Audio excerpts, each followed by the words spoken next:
My name is Claire Bennett. I'm 30 years old, and the night my mother told me to get out of her house over a missing savings book was the night I learned that being family and being loved are not always the same thing. I didn't grow up in some obviously broken home. From the outside, we looked like the kind of suburban Ohio family people trusted right away. We had a neat house, weekend routines, school events, backyard barbecues, and the kind of smiles people wore when neighbors were watching. For a long time, I honestly believed I was just as wanted as everyone else under that roof. Then I got older. Life got harder, and somehow every little crack in me became proof that I was the wrong daughter. While one girl in that house was praised for being charming, pretty, and easy to celebrate, I became the one who was compared, corrected, and quietly pushed to the side. By the time I left for college, I already knew what it felt like to come home and still feel like a guest.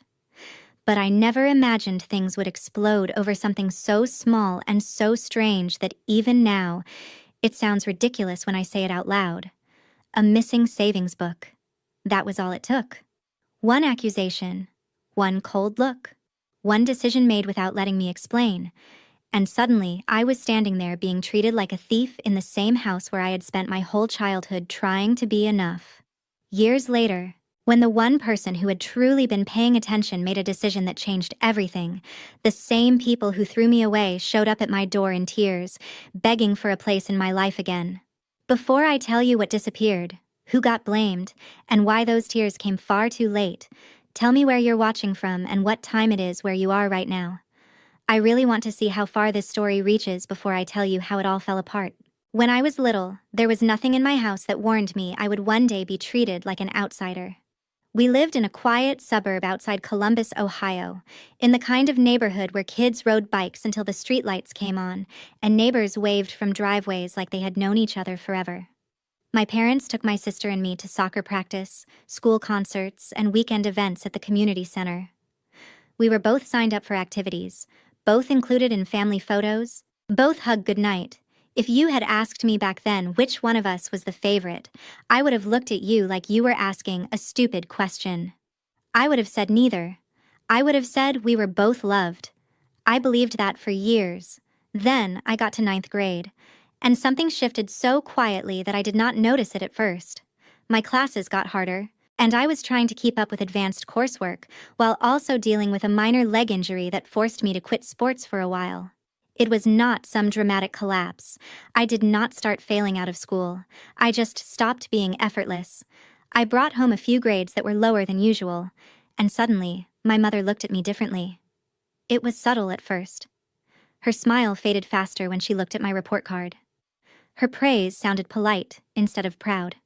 Meanwhile, my younger sister Haley seemed to be becoming exactly the kind of daughter my mother wanted to show off. She was outgoing, funny, pretty without trying, and the kind of girl people described as a natural leader. Teachers loved her. Other students loved her. Parents at school events remembered her name. My mother lit up around that kind of attention. The first time she compared us directly, I remember standing in the kitchen with a backpack still hanging off one shoulder while she said, "Why can you not be a little more like your sister lately?" It was such a simple sentence, but it sat in my chest like a stone. After that, I started hearing versions of it all the time. If I had a bad week, Haley was used as the example of how to handle life better. If I was quiet, she was described as warm. If I was tired, she was described as driven. Even when I did well, the energy around me had changed. My accomplishments felt like obligations. Hers felt like family victories. My father did not invent the favoritism, but he absorbed it. He followed my mother's lead the way some people follow a weather report. If she praised Haley, he praised Haley louder. If she was disappointed in me, he acted like disappointment was the reasonable response. At dinner, the conversation slowly shifted away from asking how I felt and toward evaluating how I performed. The house started feeling less like a place where I belonged and more like a place where I was being measured. Haley did not create that system by herself, at least not in the beginning. When we were kids, she and I had been close enough to share clothes, secrets, and stupid jokes. But children notice where the warmth goes. They learn very quickly what gets rewarded. And the more my parents celebrated her for simply being herself, the more she stepped into that role like it had been custom made for her. I kept telling myself it was temporary. I told myself families go through phases. I told myself high school would change things because everyone says teenagers become difficult and emotional and then grow out of it. But by the time I was old enough to understand what was happening, I was already living inside a pattern that benefited everyone in that house, except me. By the time Haley and I were both in high school, the difference in how we were treated was impossible to ignore. She was not just the favorite anymore. She was the center of gravity in our house. If she had a cheer event, my mother planned her whole week around it. If she wanted new clothes, somehow there was room in the budget. If she mentioned a school trip, a dance, new makeup, a better phone, or anything else that made her life more exciting, my parents found a way to make it happen. They talked about her the way people talk about a future they are proud to have invested in. My role in the family was very different. I was the one who was supposedly old enough to understand sacrifice, old enough to stop asking for help, old enough to be practical. That phrase became one of my father's favorites. Be practical, Claire. When I needed new textbooks or supplies, I was told to budget better. When I needed help with college prep fees, I was told that being mature meant learning how to handle things myself. So I got a part-time job at a diner in town and started paying for whatever I could. I worked evenings and weekends, came home smelling like coffee and fryer oil, and counted tips at my desk while hearing my parents downstairs laugh with Haley about her plans. I told myself I was building character. I told myself independence would save me. But it still hurt to watch one daughter be treated like a promise and the other like a burden. Haley grew into her place beautifully. She was cheer captain, always surrounded by people, always invited somewhere, always coming home with flowers after games or stories from parties or pictures from dances. My parents adored the image of her. During summer barbecues with neighbors, my mother would practically parade her across the backyard like a trophy. She would talk about Haley's leadership, her popularity, her bright future, and then if someone asked about me, the answer would usually be something flat and vague. Oh, Claire is busy. Claire works a lot. Claire likes to keep to herself. It was amazing how a person could disappear while standing 10 feet away holding a tray of paper plates. Still, I got into Ohio State with a partial scholarship, and for the first time in years I felt a real pulse of hope. I thought college would be the beginning of my own life, the part where I would finally step out of the shadow that had swallowed almost all of my teenage years. I pictured distance helping everything. I pictured my parents maybe missing me once I was gone. I pictured coming home on breaks and being seen differently because I had proven I could make something of myself. Instead, every time I came home, it felt more obvious that the family had moved on without ever having to lose me first. Haley had started dating a guy named Brandon Keller, who was handsome, confident, and came from a family with more money than ours. My parents loved him almost immediately. They invited him over constantly. My father grilled for him in the backyard like he was campaigning for approval. My mother acted like Haley's relationship was not just a teenage romance, but a sign that her entire parenting philosophy had been validated. I would come home exhausted from working shifts at the campus cafeteria and trying to keep up with classes. And all anyone wanted to discuss was Brandon. Brandon likes steak medium rare. Brandon says Haley could do anything. Brandon's family has a lake membership. Brandon might coach one day. Brandon this, Brandon that. No one asked how I was handling my loans, or whether I was sleeping enough, or whether working while studying was breaking me down. If my love life came up at all, it was only to compare. Why can you not find someone stable like Brandon? Why do you always seem so serious? Why can you not enjoy life the way your sister does? Then came the summer that destroyed whatever was left of my place in that house. My grandmother had always kept old-fashioned records for the girls in the family, and years earlier, she had set aside a custodial savings account for Haley. It was not enormous, but it was meaningful. She had kept the booklet and deposit records in a drawer at our parents' house because my mother insisted it would be safer there. I had seen the booklet a few days before it disappeared because my grandmother had mentioned college money on a call, and I had taken it out just long enough to glance at the balance before putting it back. That tiny detail came back to destroy me. One weekend, the savings book was suddenly gone. The whole house turned upside down. Drawers were opened, bags were checked, couch cushions were thrown aside, and then Haley stood in the middle of all that panic, looked straight at me, and said, "Maybe Claire took it." At first I thought she was joking. I actually laughed, but nobody else did. Haley's face crumpled like she was on the verge of tears, and my mother moved toward her immediately, one hand on her shoulder, already comforting her before there was any proof of anything. I said I had not touched it, and my father asked me where I had been that morning in a tone that made it clear he was not asking for information. He was building a case. I reminded them that Grandma had mentioned the account a few days earlier, and that yes, I had looked at the booklet for maybe 10 seconds, but I had put it right back. That should have been a normal clarification. Instead, it became confirmation in their minds. My mother looked at me like she had just solved a mystery. Haley said she knew it. She said I had probably gotten jealous because my scholarship was partial, and because nobody had ever saved that much for me. I felt like the room tilted. I had spent years swallowing their comparisons, but this was different. This was an accusation that could not be laughed off or fixed later. I told them to call Grandma. I told them to check the house again. I told them maybe Haley had misplaced it. Maybe it had been moved. Maybe there was another explanation. My father cut me off and said the explanation was standing right in front of him. He told me the family had bent over backward for years trying to deal with my attitude and insecurity. And now I had taken something that did not belong to me out of spite. I remember the exact feeling that came over me in that moment. It was not just anger. It was a horrible, hollow clarity. They wanted to believe this. This accusation fit too perfectly with the role they had already assigned me. I was the bitter one, the difficult one, the one they could blame without disrupting the story they preferred. My mother told me I had one chance to do the right thing. My father said if I put the booklet back and admitted what I had done, maybe the family could move on. When I kept saying I did not take it, his expression hardened into something final. Then he gave me the ultimatum that I can still hear as clearly as if he said it yesterday. Return the savings book by tonight, or get out of this house. My own mother did not stop him. She just stood there holding Haley while I stared at both of them, waiting for the part where someone remembered I was their daughter. It never came. I packed one duffel bag that night with clothes, toiletries, my laptop, and the cash I had from tips. I left behind most of what I owned because I was too stunned to think straight and too proud to beg. No one followed me to the door. No one asked where I would sleep. No one said we will talk tomorrow when everyone calms down.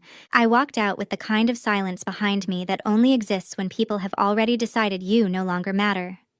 I ended up on the couch of a friend from school named Nina, who lived with 2 other girls in a cheap off-campus apartment. I told them I just needed a place for a few nights. Those few nights turned into months, and those months became the foundation of an entirely different life. The next 4 years were brutal in ways I had never been prepared for. I took extra shifts, lived on the cheapest groceries I could find, studied in laundromats and break rooms, and learned how to operate while exhausted all the time. There were weeks I cried in bathroom stalls because I was so tired I could not feel my hands. There were days I hated my parents so much it scared me, and other days I missed them so much it humiliated me. But I kept going.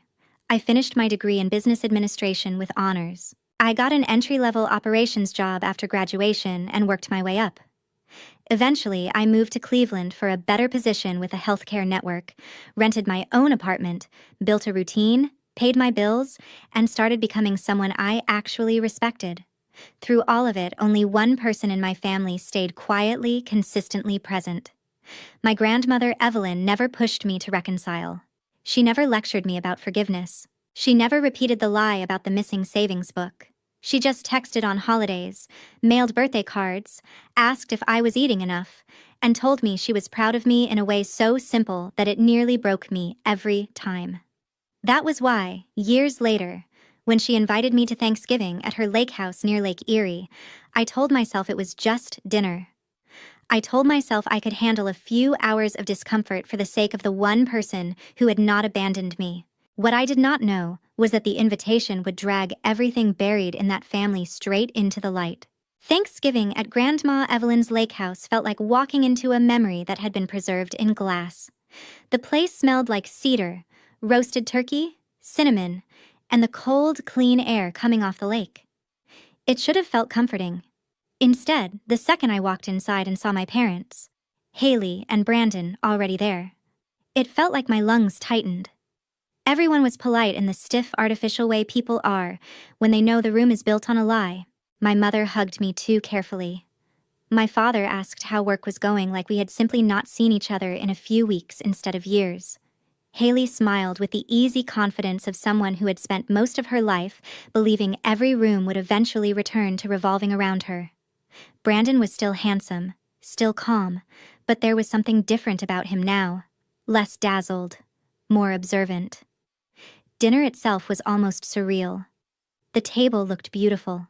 Candles lit, silver polished, Grandma perfectly composed at the head of it all, and underneath that warm holiday picture was the full weight of everything no one wanted to say. My parents overcompensated by being too cheerful. Haley kept making little comments that sounded sweet on the surface and sharp underneath. Brandon mostly stayed quiet. I answered questions, passed dishes, and tried to keep my face neutral while old memories pressed in from every direction. The only person who seemed genuinely relaxed was Grandma, and looking back, I think it was because she had already made up her mind about what the night was for. After dinner, when we moved into the sitting room with coffee and pie, she asked everyone to stay seated because she had something important to say. The room changed instantly, even before she spoke. I could feel my mother straighten in her chair and my father focus in the way he always did around anything involving money or legacy or family image.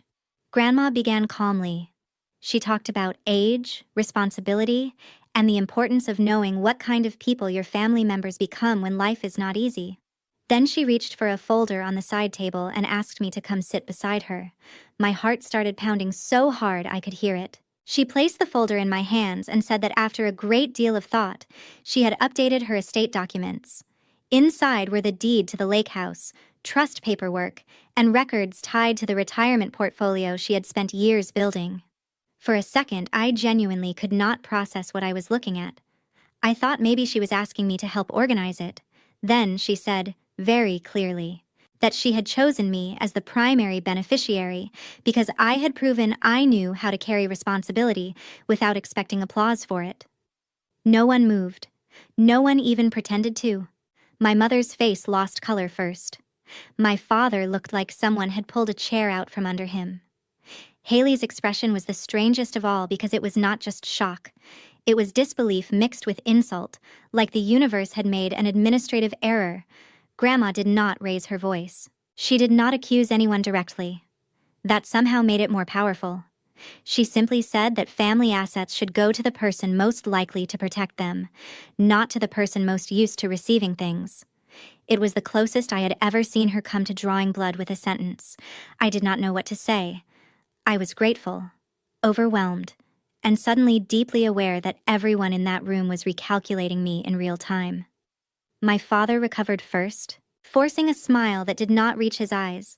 He said that was generous. My mother laughed too lightly and said we were all just so surprised. Haley barely spoke for the rest of the evening. Brandon watched everything with an expression I could not yet read. When I finally drove back to Cleveland the next morning, the folder sat on the passenger seat like something unreal. I kept glancing at it at stoplights, half expecting the papers to vanish. I was not celebrating. I was trying to understand why Grandma had made such a massive decision and what it would mean. But before I could even begin to process it, my family started moving like people who sensed an opportunity slipping away. Within days, the messages began. My mother wanted to talk. My father said there had been too much distance between us for too long. Haley texted that maybe this was a sign we should heal before her wedding. I ignored all of it. Then one evening, after work, there was a knock at my apartment door. I looked through the peephole and saw the 3 people who had once watched me leave with one bag and no place to go.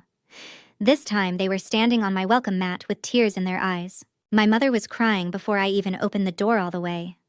My father looked tense and rehearsed, like he had prepared a speech on the drive over, and Haley was standing behind them in a beige coat with a face arranged into what she probably thought was wounded sincerity.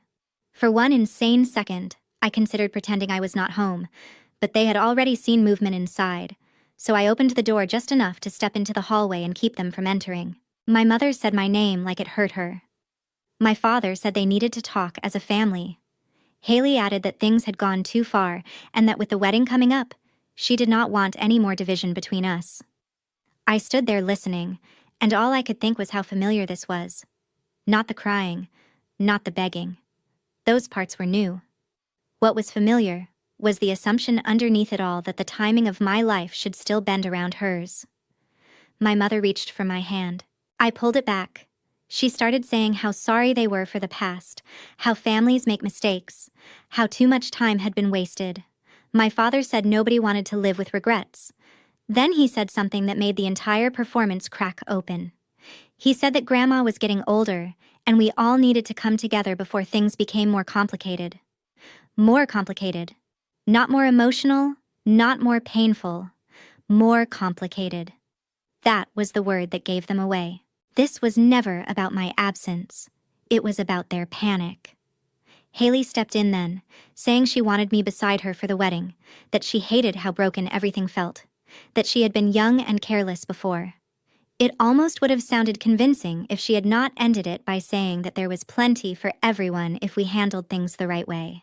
I looked at her and felt whatever last tiny thread of hope I might have been holding finally snap. She was still thinking in terms of distribution, not damage. My apartment hallway was not the place for a screaming match, so I kept my voice low and told them they needed to leave. My mother started crying harder. My father planted his feet and said we had not driven all this way to be dismissed like strangers. I said strangers would have treated me better. That shut him up for half a second. Then my mother tried to push past me, saying she just wanted to sit down and talk. I blocked the doorway and repeated that they had to go. By that point, 2 of my neighbors had already cracked their doors open. I could feel the humiliation rising all over again, except this time it did not belong to me. This time they were the ones making a spectacle of themselves. My father lowered his voice and said I was punishing everyone over an old misunderstanding. An old misunderstanding. I stared at him and said, being thrown out of your home with nowhere to go is not a misunderstanding. It is a decision. Haley flinched, but not enough. She still looked more annoyed than ashamed. Eventually, the building manager came up because of the noise. He asked if everything was okay, and I heard myself say no, these people are refusing to leave. The shock on my mother's face would have been almost funny in another life. Security was called. My parents became more dramatic once they realized they were losing control of the scene. My mother sobbed that I was abandoning my family. My father said this was exactly why we could never fix anything. Haley just stared at me like she could not believe I had chosen public embarrassment over quiet submission. They finally left under threat of the police, and I went back inside shaking so hard I had to sit on the kitchen floor. I thought that would be the end of it, but the calls started almost immediately after. My aunt said blood is thicker than water. A cousin I had not heard from in years said Grandma would want us united. Another relative told me not to let money turn me into a cold person. It was almost impressive how many people could form opinions without ever asking what had happened to me all those years ago. The worst part was not even the pressure. It was the way old shame tried to crawl back into me, the way I briefly caught myself wondering whether I really was being too harsh.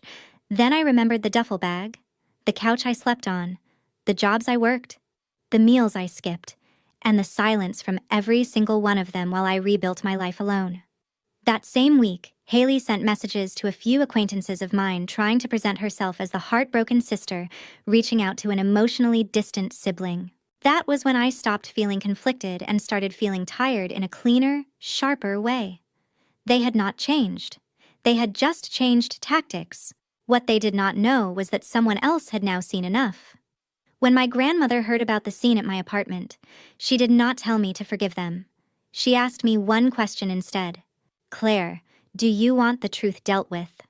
And when I said yes, she handled it in the most devastating way possible. Grandma did not explode. She did not stage some dramatic confrontation in my honor. She simply started making calls and inviting the right people to hear the right facts from the one person in the family no one could easily dismiss. She spoke first with my aunts and uncles, then with a few cousins who had been especially loud about guilt and reconciliation, and finally with my parents themselves. When she called me afterward, her voice was calm, but I could hear steel under it.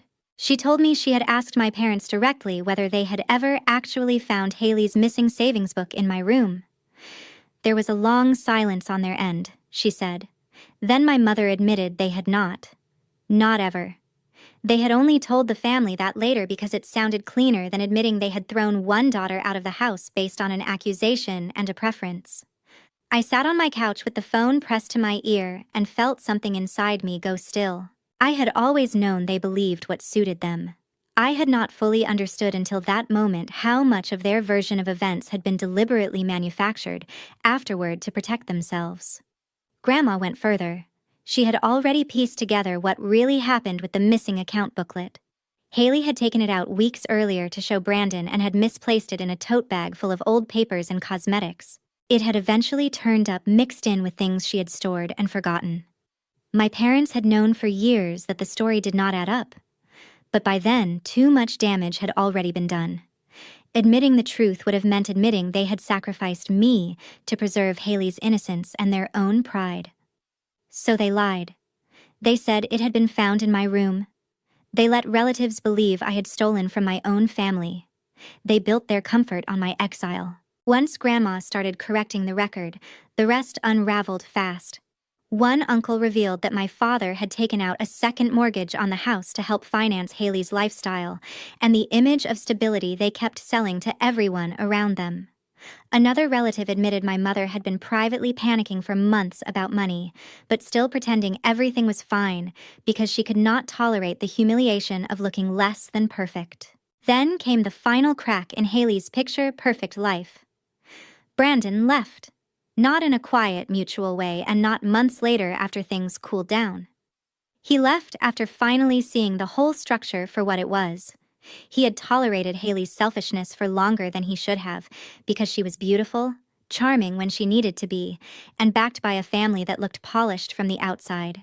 But once the financial truth surfaced, and he realized how much of their confidence had been borrowed against debt, appearances, and manipulation, something changed.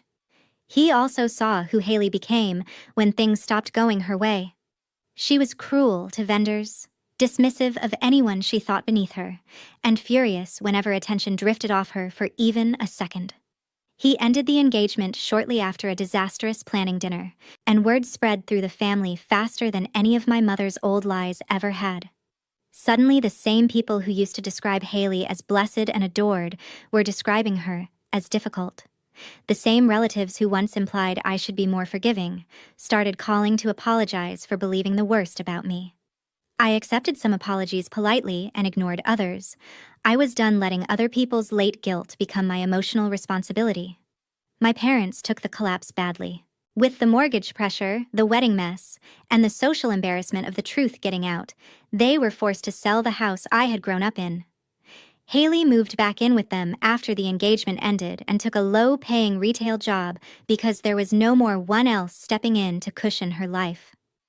My mother lost the neighborhood audience she had curated for years. My father lost the authority he had always mistaken for respect. And the thing they valued most, the illusion of being the admirable family on the block, was gone for good. They tried reaching out to me a few more times. The last message my father sent was short. He said he hoped one day I would remember we were still family. I stared at it for a long time before replying with the only truth that mattered. You stopped being my safe place long before I stopped being your daughter. After that, I blocked their numbers. Not because I was bitter, though I had every right to be. Not because I wanted revenge in some loud, dramatic sense. I blocked them because peace needs a door, and I finally understood I was allowed to close mine. I kept my job, kept building my life in Cleveland, and worked with Grandma and her attorney to manage everything she had entrusted to me responsibly. And because she had been the one person in my family who understood that support can change the course of a life, I decided that part of what she left me would go towards something bigger than survival. I set up a small scholarship fund in her name for young women from unstable homes who were trying to stay in school while supporting themselves. It was not a grand gesture meant to impress anyone. It was simply the most honest thing I could think to do with a legacy that had come from being seen clearly at last. That is the part of the story I carry with me now. Not the accusation. Not the slammed doors. Not even the crying at my apartment. What stays with me is the lesson underneath all of it. Family is not proved by blood, shared walls, holiday photos, or the words we are supposed to repeat to keep peace at any cost. Real family is built through fairness, accountability, and the choice to protect one another even when it is inconvenient. Favoritism does not just spoil one child, it teaches everyone in the house that love can be distributed according to usefulness, image, and comfort. That kind of love is not love at all. It is control dressed up as devotion. I also learned that forgiveness and access are not the same thing. You can let go of the need to fight someone forever without reopening the door they once used to harm you. There is nothing cruel about boundaries. There is nothing selfish about refusing to return to a place where your dignity was negotiable. Sometimes the healthiest thing a person can do is step away from people who keep asking for understanding while offering none. So, if there is any good in what happened to me, it is this. I no longer confuse being chosen with being worthy. I no longer beg for fairness from people committed to a lie. And I know now that protecting your peace is not an act of revenge. It is an act of self-respect. If you have ever had to choose between keeping the family comfortable and keeping yourself whole, I hope you chose yourself. And if you did not the first time, I hope you know it is never too late to start.